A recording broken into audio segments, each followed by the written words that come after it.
Diqqat, savolni o'qiyman.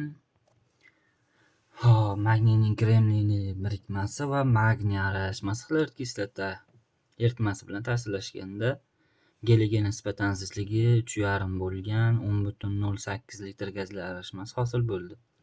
Dastlabki aralashmadagi murakkab modda massasini toping. Demak, reaksiya vaqtida silan bilan vodorod chiqadi. Bu yerda silanning massasi, vodorod massasi geliga nisbatan 3,5 deyapti. 4 3 ni ko'paytirsak 14.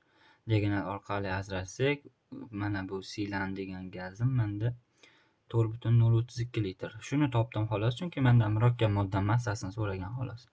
Demak, 76 gram murakkab modda xlor kislotada eritilganda 22,4 litr gaz ajraladi. Menda esa 4,032 litr gaz ajralgan. Necha gram murakkab modda o'zaro reaksiyaga kirishgan desam 13,68 ekan. Demak, to'g'ri javob B.